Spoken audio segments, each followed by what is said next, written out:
Imagine standing in the blistering heat of the Egyptian desert, staring up at a monument so enormous, so precise, that even our modern minds struggle to grasp how it came to be.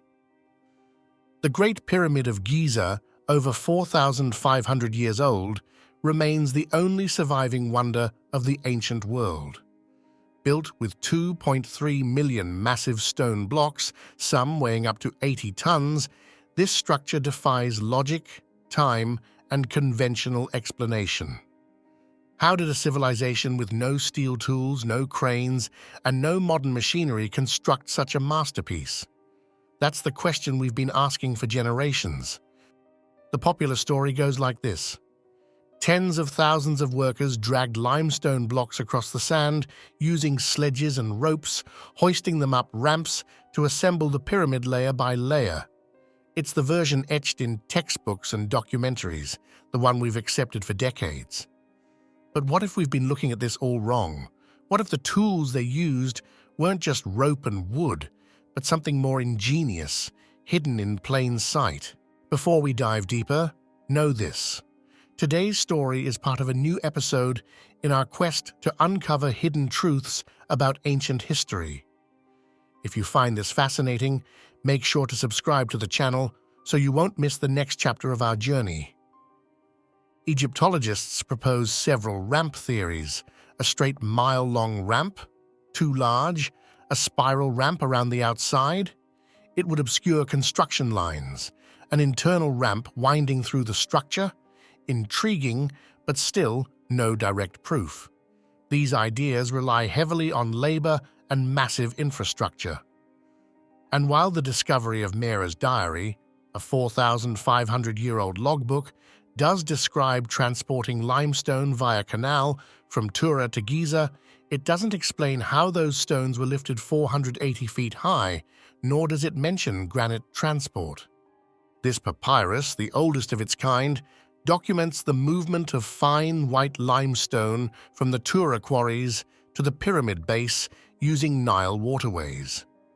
It highlights the Egyptians' sophisticated logistics, but leaves a gap in explaining vertical transport, especially for the massive granite beams used in the king's chamber, which were sourced from Aswan and weigh up to 80 tons. Let's talk logistics. A ramp at a 10% incline to reach the top of the pyramid would need to be over a mile long and built with more material than the pyramid itself. Plus, we've never found remnants of such a ramp. And turning a 15-ton block around a tight corner on a spiral ramp? Nearly impossible without damaging the stone or the structure. There's something missing here, something big.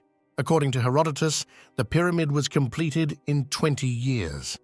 That means a stone had to be cut, transported, and placed every 2.5 minutes, non-stop, for 2 decades.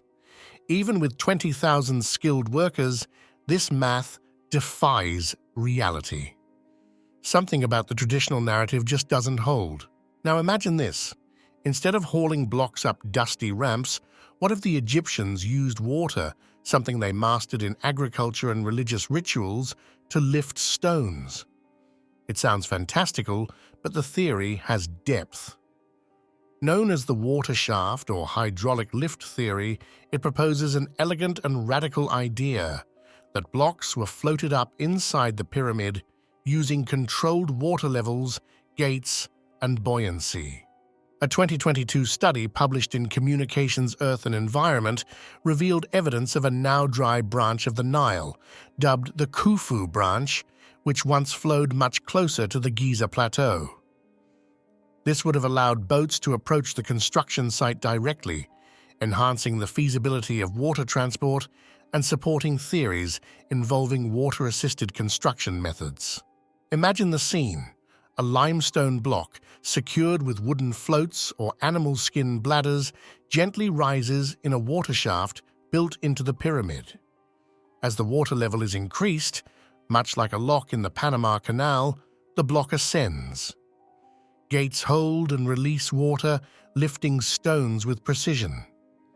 A smaller crew could then float the block into position, adjust it, and drain the water for the next stone. But was this too complex for 2500 BCE? Not necessarily. The Egyptians had mastered irrigation, used water clocks, and engineered canals. While some fringe theories suggest that early pyramid complexes like Djoser's may have used water structures, this remains highly speculative and is not widely accepted in academic circles. Then there's the Grand Gallery, a steep, tall corridor leading to the king's chamber. It's too elaborate to be a simple passageway. Its grooved walls and structure have baffled scholars. But if it were part of a hydraulic or counterweight system? Suddenly, it makes perfect sense. Maybe it was a giant pump or a stabilizing mechanism for guiding stone.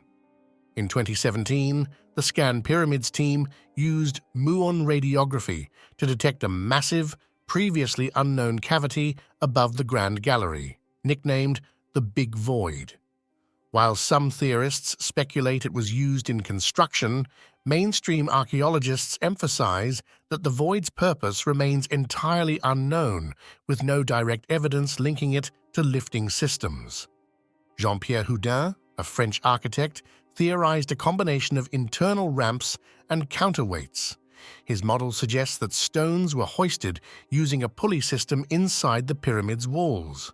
Water, as a lift, or as part of a balancing system, fits into this hybrid theory. It could even explain the extreme precision of each stone's placement. Some sides of the pyramid exhibit subtle concavity and weathering, which some interpret as potential water damage.